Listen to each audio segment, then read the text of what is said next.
Oh man, I'm so excited to see what Avatar Studios has to say at CinemaCon. Apparently it's going to be amazing. Let's check it out. 2 hours later. What is up, my friends and fellow Avatar fans? We are back today with a few different updates. We have some interesting new developments on Season 2 of the live-action adaptation, and also a tiny bit, not a lot of bit, but a tiny bit of info on the Aang movie coming to theaters next year. So leave your thoughts down in the comments, and let's dive in. So I want to start with the CinemaCon stuff. So if you follow, like, Avatar The Last Airbender at all on Twitter, or just kind of, like, try to monitor the progress of Avatar Studios, any announcements that might be coming out, you probably heard that Paramount was going to be presenting at CinemaCon. Basically, CinemaCon takes place in Las Vegas, and this is where studios present what's coming next to theaters. Basically, to show off what they have upcoming and say, hey, movie theaters, show our stuff. Take a look at this. It's going to be awesome. You're going to want to promote it, and you're going to want to show it. And, you know, with the Aang movie coming out in 2026, it's an interesting thing for CinemaCon and Paramount because they probably don't need to talk about it this year, but also, if it's coming early 2026, then they probably should talk about it a little bit. Regardless, a lot of the folks in the ATLA fan base were under the impression that there was gonna be something. We'd at least get a tidbit of information, maybe a new poster, maybe a sizzle reel, maybe a trailer. I mean, we're only a little bit into 2025 here, but you would think that they have something new. We just haven't gotten a lot from Avatar Studios, aside from a few different announcements made by the major trades. And so, we all sat down and kind of monitored what Paramount was talking about during CinemaCon. Obviously, this isn't something that's live on YouTube, so you kind of have to just go based via Twitter feed and see what people are saying. And I sat there and sat there and sat there, and I saw nothing new aside from an announcement of the official release date of the movie. They announced that the Aang movie is coming January 30th, 2026, and they've also retitled the film, or maybe not retitled. I don't know if the official title was ever announced, but everybody was saying it was Aang The Last Airbender, and it is now The Legend of Aang The Last Airbender. And then they went on just to announce the voice cast, including Eric Nam, Dave Bautista, Dion Kwan, Jessica Matten, Roman Zaragoza, and Steven Yeun. And Steven Yeun is probably the newest announcement here. This kind of took place a couple weeks ago where they announced that he was going to be a part of this. No idea what character he's playing, but he does have a great voice for voice acting, so I am excited for that. But the one thing I want to comment on is just the title, because there was some fun being had online about this. The Legend of Aang, The Last Airbender. What do you guys think about this? Let me know down in the comments. I just personally thought Aang, The Last Airbender was a bit cleaner. The Legend of Aang, The Last Airbender just feels like a bit too much. I mean, obviously, you have The Legend of Korra, you know what I mean? Like, it feels like they're mashing up a couple different things, and if they're trying to follow suit with what they've done in the past and make everything kind of be cohesive and look the same, then sure, I get it, but it is just kind of a long title, and I don't think that The Legend of is necessarily needed. And being picky about a title is one thing. I mean, really, we have no control over this. We're just throwing rocks at this point, but if you're trying to get people out to the theaters that don't even really remember Avatar The Last Airbender, maybe people that aren't as involved with the community nowadays, and you're calling it The Legend of Aang The Last Airbender, it's just kind of it's a long thing rather than just saying Aang The Last Airbender. I mean, I don't know. To me, that makes more sense, but maybe I'm just a little bit critical. But I think overall, the CinemaCon thing was a big letdown. Avatar Studios so far,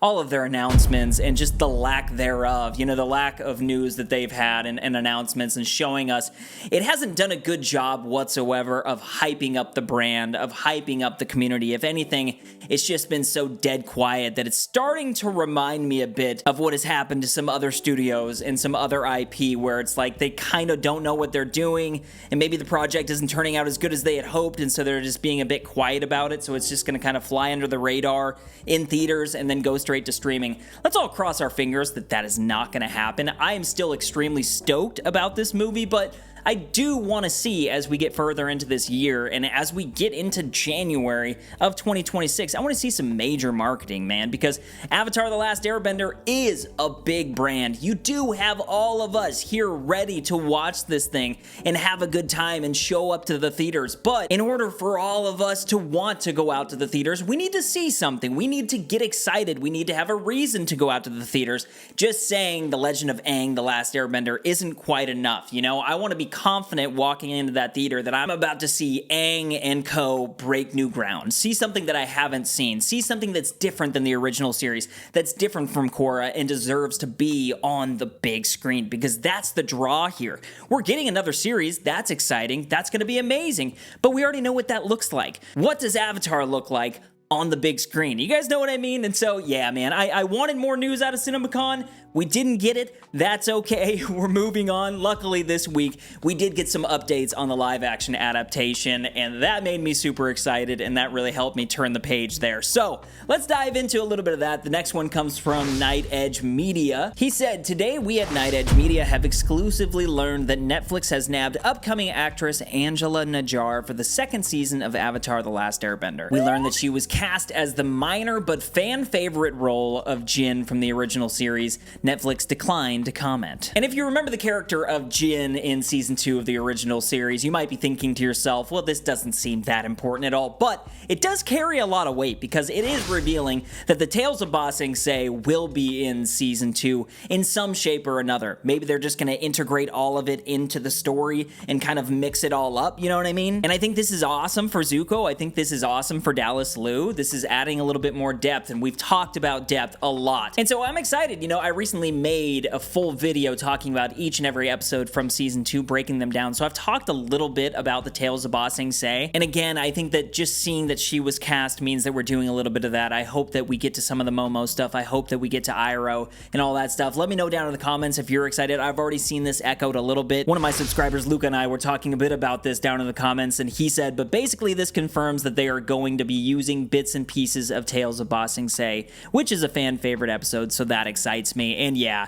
I completely agree, man. That's exactly what you want to see out of this season. At least bits and pieces of your favorite things flowing into this season that makes one big cohesive story. You know what I mean? So that's about all I have for casting. I don't know anything about this girl. Otherwise, I would talk a lot more in depth, but she hasn't had many roles in the past, and so don't know much. Hopefully, she does a great job as Jin. But moving on, we have some comments from Toph. We have some comments from Mia Check, and I think these are definitely take with a grain of salt type comments, because coming from her, she doesn't necessarily know exactly when the show is going to release, but she touched on the release date a bit. This comes to us from the Direct, and they asked, can you tease season 2's release date? Is it 2025? Can we expect this year, or will we have to wait a little longer? And Mia said, yeah, I mean, personally, I'm not exactly sure. I feel like they're trying to keep our expectations realistic, so I think that we're looking at early 2026 for season 2, but let's just hope it gets done a little quicker than that. And I'm not really sure what to make of this. We've talked a lot about the release date for season 2. I truly think that they're going to end up waiting more towards like maybe late spring, early summer, especially with Avatar Studios releasing that movie on January 30th. You just wouldn't think that they would release it side by side with that. It still could be early 2026, but early as in like March, April, May, like 1 year from now, I think would be a solid time for this season to come out. But something that I've noticed just by like digging through the internet and like looking at the cast and looking at the producers and the people involved, there's a lot of excitement brewing with season 2. They feel very confident about it, and that's making me feel more and more confident as we move towards it. And so hopefully that excitement carries over to the final product. This article also has some more comments from different people. They actually talked to executive producer Jabbar Raysani about season 2 and season 3 and kind of like what it's going to look like. He had some very interesting comments. I will read this through. He said, we really rely on the animated series, so I think you're going to see a lot of the dynamics that were true in the animated series come through in live action. It won't be a one-to-one. You can never do a one-to-one, but, you know, expect that feeling all over again. And this type of comment reminds me a lot of like the lead up to season 1, hearing this type of thing, relying on the animated series, staying true to the animated series, and that's why I got so excited in the first place. But as time has gone on, we have learned that season 1 was kind of an interesting production. There were a lot of different road bumps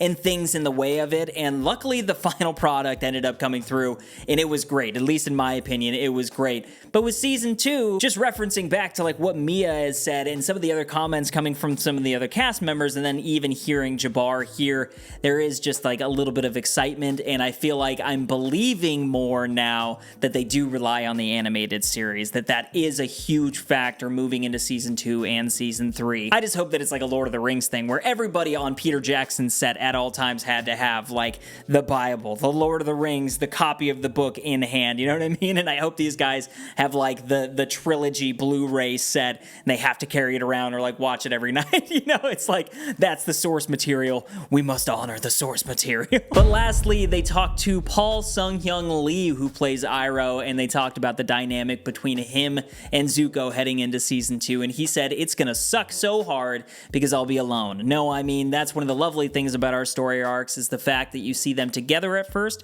you establish that, and then really good storytelling is putting people through conflict. And so having them separate is going to be heartbreaking, but at the same time, really, really great storytelling to see what they're like apart from each other. And so that's something I'm really, really looking forward to, and yeah, I'm gonna miss him. And that is one of those things when you're dealing with a show like this. I mean, even I think about Stranger Things a lot, and I know it's just Netflix, but it's also another show where you have a bunch of kids and a bunch of people, and oftentimes when you watch these shows and you look at all of these actors on screen, you're like, dang, they must be spending so much time together and having so much fun. But if you're not shooting scenes with somebody, you're really not spending that much time together. And so I'm sure Paul Sun-Hyung Lee is like, dang, dude, I wish I could spend more time with Dallas right now because we got to know each other so well on season 1. We were together in every scene, and now we're not gonna be together in every scene. That must be a sad thing to see, but at the end of the day, you do understand and appreciate the storytelling that's taking place, and both of those characters do have different arcs that they need to play out, and season 2 is all about setting those arcs in motion. And so, yeah, man, a lot of good and fun stuff coming out regarding the live-action adaptation. Not so much coming out regarding Avatar Studios,